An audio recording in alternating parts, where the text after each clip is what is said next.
الحمد لله وكفى وسلام على عباده الذين اصطفى أما بعد فأعوذ بالله من الشيطان الرجيم بسم الله الرحمن الرحيم واكتب لنا في هذه الدنيا حسنة وفي الآخرة إنا هدنا إليك قال عذابي أصيب به من أشاء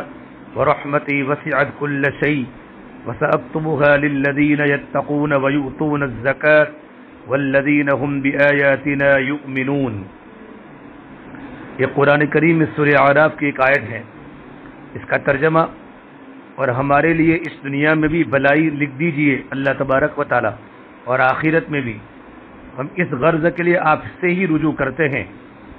اللہ تعالی نے فرمایا قال عذابی اصیب بہ من اشاء، اپنا عذاب تو میں اسی پر نازل کرتا ہوں جس پر چاہتا ہوں، ورحمتی وسعت کل شیء، اور جہاں تک میری رحمت کا تعلق ہے وہ ہر چیز پر چھائی ہوئی ہے، چنانچہ میں رحمت مکمل طور پر ان لوگوں کے لیے لکھوں گا جو تقوی اختیار کرے، یتقون فسأکتبها للذین یتقون، میں رحمت مکمل طور پر ان لوگوں کے لیے لکھوں گا جو تقوی اختیار کرے، ویؤتون الزکاۃ، اور زکوٰۃ کو ادا کرے، والذین هم بآیاتنا یؤمنون، اور جو ہماری آیتوں پر ایمان رکھے۔ یہ قرآن کریم کی آیت کا ترجمہ ہے۔ اس کی تفسیر کی ہے، مطلب یہ ہے کہ دنیا میں تو میری رحمت عام ہو سکتی ہے، انسان ہو یا غیر انسان، مومن ہو یا کافر، فرما بردار ہو یا نافرمان، مگر آخرت اچھے برے کی امتیاز کا مقام ہے۔ دنیا دارالحقوق ہے اور آخرت بدلے کی جگہ ہے۔ آخرت میں رحمت کے مستحق صرف وہی لوگ ہوں گے جو چند شرائط کو پوری کرے۔ نمبر 1، وہ تقوی اختیار کرے، اپنی خلوت اللہ کی نافرمانیوں سے بچاوے، تمام واجبات شرعیہ کو ادا کرے اور ناجائز کاموں سے دور رہے۔ نمبر 2، جو خاص ہمارے سبق کا موضوع ہے، اپنے مالوں میں سے اللہ تبارک و تعالیٰ کے لیے زکوٰۃ نکالے، ویؤتون الزکاۃ۔ اور تیسرے،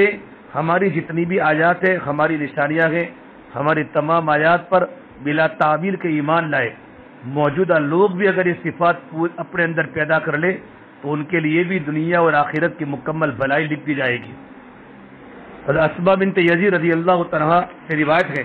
کہ میں اور میری خالہ اللہ کے نبی صلی اللہ تبارک و تعالی علیہ کی وسیع خدمت میں حاضر ہوئی۔ ہم نے سونے کے کنگن پہنے ہوئے تھے، تو آپ صلی اللہ تبارک و تعالی علیہ وسلم نے ہم سے پوچھا کیا تم ان کی زکوٰۃ دیتی ہو؟ ہم نے عرض کیا یا رسول اللہ ہم تو نہیں دیتے۔ تو آپ نے فرمایا کیا تم کو اس سے ڈر نہیں لگتا کہ تم کو اللہ تبارک و تعالی آگ کے کنگن پہنا دے؟ اس کی زکوٰۃ کو ادا کیا کرو۔ فرمایا رسول اللہ صلی اللہ تبارک و تعالی علیہ وسلم نے، اللہ تبارک و تعالی فرماتا اے آدم کے بیٹے، تو نیک کام میں خرچ کر، میں تجھ پر خرچ کروں گا، انفق ینفق علیک۔ یہ بخاری مسلم کی روایت ہے۔ احکام و مسائل، میں نے گزشتہ بھی کہا تھا کہ زکوٰۃ کے مصارف 8 ہیں، تو کچھ مصارف اور کچھ مصرف کے بارے میں کل تفصیل سے مسائل آئے تھے۔ ایک اس میں مسافر کے مسافر آدمی بھی زکوٰۃ کے مصارف میں داخل ہے۔ مسافر اگر ہنگامی حالت میں محتاج ہو جائے اور اس کے پاس قرض لینے کا کوئی راستہ نہ رہے تو اگرچہ اپنے وطن میں مالدار ہے پھر بھی زکوٰۃ دے سکتا ہے، لیکن جو اس کے لیے ضروری ہے وہ اتنی ہی مقدار میں زکوٰۃ لے کہ اپنے وطن تک پہنچ سکے۔ گھر پہنچ جانے کے بعد بھی اگر اس زکوٰۃ کے مال میں سے کچھ بچ جائے تو اس کا استعمال کرنا اس کے لیے جائز ہے، اس بچی ہوئی رقم کو صدقہ کر دینا ضروری نہیں ہے۔ لیکن یاد رکھے مسافر آدمی اپنی ضرورت کے موقع پر ضرورت کے بقدرگی زکوٰۃ لے، اتنا زیادہ مال نہ لے کہ بعد میں لمبے زمانے تک اسے استعمال کرتا رہے۔ نمبر 11، کل میں نے 9 مسائل تو بیان کیے تھے، 10واں بھی بیان کیا۔ نمبر 11، مستحق زکوٰۃ اگر کسی کو ہدیہ دے، یعنی جو آدمی زکوٰۃ کا مستحق ہے، زکوٰۃ کا مال لیتا ہے، اگر وہ کسی کو ہدیہ دے یا کسی کو کھانے کی دعوت کرے تو اس کا ہدیہ اور دعوت قبول کرنا جائز ہے۔ اس کا ثبوت حدیث پاک سے ملتا ہے۔ اللہ کے نبی صلی اللہ تبارک و تعالی علیہ وسلم کی ایک صحابیہ حضرت بریرہ رضی اللہ عنہا جو عائشہ کی آزاد کردہ غلام ہیں، ان کے گھر آپ تشریف لے گئے تو انہوں نے اللہ کے نبی صلی اللہ تبارک و تعالی علیہ وسلم کی مہمان نوازی میں کھجوریں پیش کی، جبکہ ان کے پاس ایک ہانڈی میں گوشت پک رہا تھا۔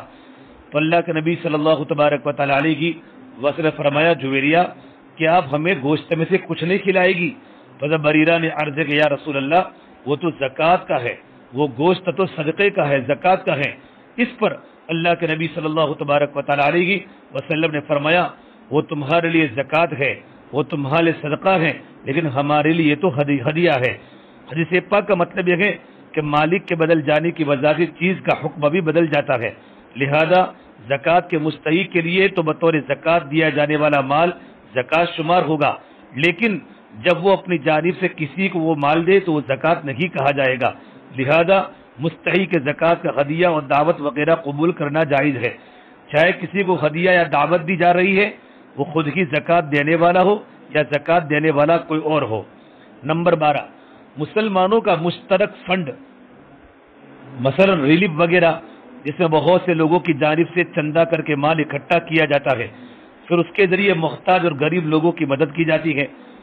جو کہ بہت اچھی بات ہے۔ کورونا کے ہنگامی دور میں ملک بھر میں بڑے پیمانے پر مسلمانوں نے ہزاروں کلومیٹر کا سفر کرنے والے بھوکے محتاجوں کو کھانا کھلا کر اناج، غلہ اور کپڑے وغیرہ دے کر مدد کی تھی، جس کا اعتراف انسان پسند غیر مسلم بھی کر رہے ہیں۔ یہ الحمدللہ رواداری کی بہترین مثال ہے، لیکن اس میں خیال رکھا جائے جن حضرات سے چندہ وصول کیا جاوے ان سے دریافت کر لیا جاوے کہ آپ جو دے رہے ہیں وہ زکوٰۃ ہے یا نہیں۔ اگر وہ زکوٰۃ ہی ہے تو صرف مسلمانوں پر ہی خرچ کی جاوے جو محتاج ہو، غریب ہو۔ اگر دیا جانے والا مال زکوٰۃ نہیں ہے تو پھر کسی کو بھی دے سکتے ہیں، کیونکہ زکوٰۃ کا مال غیر مسلم کو ہم نہیں دے سکتے، زکوٰۃ صرف مسلمانوں کے اندر کی تقسیم ہوگی۔ نمبر 13،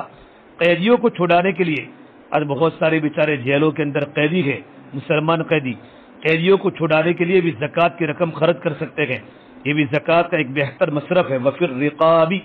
جس سے آج اکثر غفلت برتی جا رہی ہے، ملک بھر میں لاکھوں کی تعداد بے قصور مسلمان قید و بند کی سزا بھگت رہے ہیں،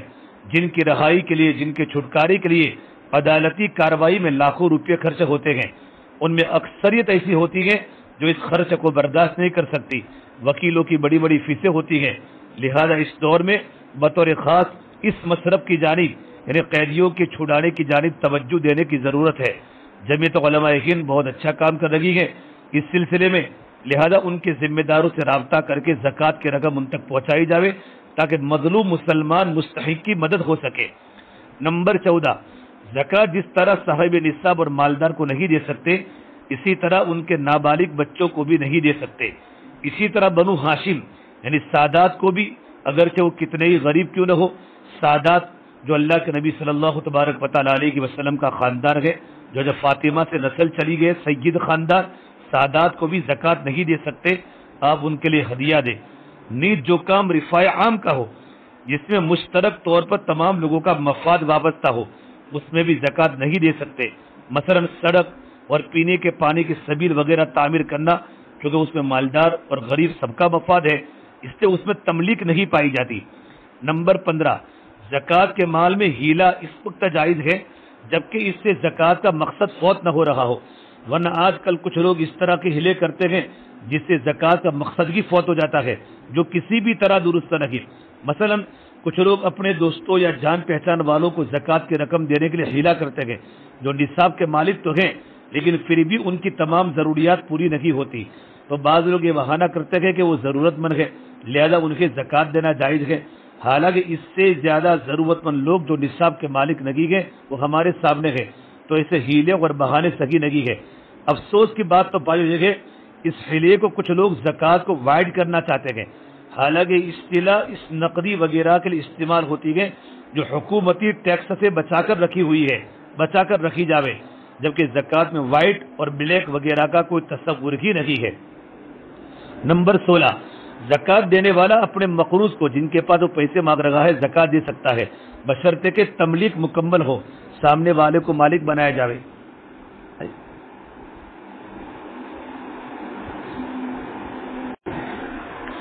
زکوٰۃ دینے والا اپنے مقروض کو زکوٰۃ دے سکتا ہے بشرطے کہ تملیک مکمل ہو، اگر مالک نہیں بنایا گیا تو زکوٰۃ ادا نہیں ہوگی۔ مثلا کسی نے اپنے دوست کو 1 لاکھ روپے بطور قرض دیے،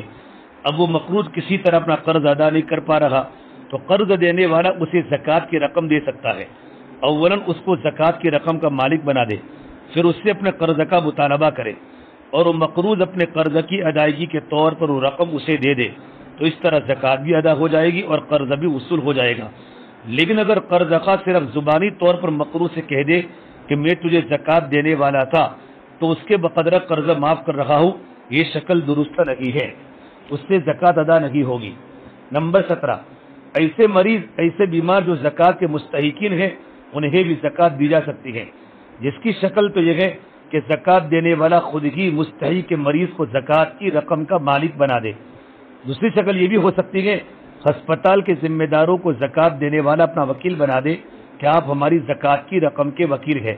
جب بھی کوئی حقدار مریض آوے، پیشنٹ آوے تو اس کے علاج اور دوا میں خرچ کرے۔ غریب کو مالک بنانا ضروری ہے، ڈاکٹر کی فیس وغیرہ اس سے ادا کرنا درست نہیں۔ تیسری شکل یہ بھی ہو سکتی ہے کسی تیسرے شخص کو زکوٰۃ دینے والا اپنا وکیل بنا دے کہ زکوٰۃ کی رقم ایسے پیشنٹوں پر، ایسے مریضوں کے علاج اور دوا میں خرچ کرو جو زکوٰۃ کے مستحقین ہیں۔ یہ تینوں شکلیں جائز ہیں۔ نمبر 18، اگر کسی نے زکوٰۃ کی رقم اپنے دیگر اموال سے علیحدہ کر رکھی ہے، زکوٰۃ کا حساب کر لیا اور زکوٰۃ کی رقم کو الگ کر دیا، جو ابھی حقدار کو یعنی جن کو دینے کی ان کو نہیں دی ہے، اس سے پہلے ہی وہ ضائع ہو جائے تو زکوٰۃ ادا نہیں ہوگی۔ صرف علیحدہ کر لینے سے زکوٰۃ ادا نہیں ہوگی، بلکہ حقدار کو، مستحق نے زکوٰۃ کو مالک بنانا بھی ضروری ہے۔ نمبر 19، فطرے کی رقم بھی زکوٰۃ کی طرح مدارس کے مستحق طلباء پر خرچ کی جا سکتی ہے، بشرطے کہ تملیک پائی جاوے، مالک بنانا۔ لہذا فطرے کی رقم صرف مدرسے میں جمع کروا دینا کافی نہیں ہے، بلکہ جمع کراتے وقت صراحت کر دی جائے یہ رقم اس مد کی ہے، یعنی صدقہ فطر کے مد کی ہے، تاکہ مدرسے کے جو ذمہ دار طلباء کی جانب سے زکوٰۃ وصول کرنے کے وکیل ہیں وہ صرف مستحق طلباء ہی پر خرچ کرے۔ یہ کچھ مسائل ہیں جو میں نے آپ کے سامنے بیان کیے انشاءاللہ، اور آئندہ بھی کل بھی میں آپ کے سامنے بہت تفصیل سے مسائل بیان کروں گا تاکہ تھوڑے مسائل ہمارے سامنے آوے تو زکوٰۃ دینے کے اندر بھی تکلیف نہ پہنچے اور ہماری زکوٰۃ صحیح طور پر ادا ہو۔ ان میں ایک ضروری اور اہم بات یہ بھی ہے، ہم جسے زکوٰۃ دے رہے ہیں اسے زکوٰۃ دینے کا عادی نہ بنا دیا جائے کہ وہ بس ہر سال زکوٰۃ ہی کا انتظار کرتا رہے، بلکہ مستحقین زکوٰۃ کی امداد کی ایسی کوئی شکل بھی اختیار کی جائے کہ وہ اس مدد کے ذریعے معاشی اعتبار سے اپنے پیروں پر کھڑے ہو سکے اور اتنا کمانے کے عادی ہو جائے کہ وہ زکوٰۃ دینے کے بجائے دینے والے بن جائے۔ مثلا کوئی نوجوان رکشہ آٹو چلانا جانتا ہے، جس کے پاس خود کی رکشہ نہ ہونے کی وجہ سے وہ دوسروں کی رکشہ کا ڈرائیور بن کر کام کرتا ہے، جس پر اسے اجرت ملتی ہے، تو اسے رکشہ دی جا سکتی ہے جس سے وہ خود اتنا کما سکے کہ بعد میں اسے زکوٰۃ دینے کی نوبت نہ آوے۔ اسی طرح وائر مین ہے، پلمبر ہے، لوہار وغیرہ ہنر جانے والے مستحقین کو ان کے لیے ضروری آلات اور مشینیں خریدنے کے لیے زکوٰۃ دی جائے تاکہ وہ اپنے ہنر کو کام میں لا کر معاشی اعتبار سے اپنے پیروں پر کھڑے ہو اور انہیں ہر سال زکوٰۃ کے سہارے جینے کی نوبت ہی پیش نہ آوے۔ دوسری طرف میرے بھائیو، زکوٰۃ دینے والا بھی اس بات کا خیال رکھے کہ وہ بدرجہ مجبوری زکوٰۃ دے رہا ہے، یہ کوئی قابل فخر چیز نہیں ہے کہ اسی پر مداومت اختیار کی جاوے ہمیشگی، بلکہ کوشش اور محنت کے ذریعے جس قدر ہو سکے زکوٰۃ کے مال سے مستغنی رہے۔ اگر صاحب نصاب ہے تو اس کے لیے زکوٰۃ دینا جائز نہیں، اور وہ سوال بھی نہیں کر سکتا۔ سوال صرف ایسے فقیر کے لیے جائز ہے جن کے پاس ایک دن کھا سکے اتنی مقدار بھی نہ ہو۔ حدیث پاک کے اندر ایسے لوگوں کے لیے بڑی سخت وعیدیں آئی ہے جو بغیر ضرورت کے بھی لوگوں کے سامنے دست سوال دراز کرنے لگے، اور ایک حدیث پاک کا خلاصہ ہے، جو آدمی سوال کا دروازہ کھلتا ہے پروردگار عالم اس پر غریبی کا، فقر کا دروازہ کھلتے ہیں۔ پروردگار عالم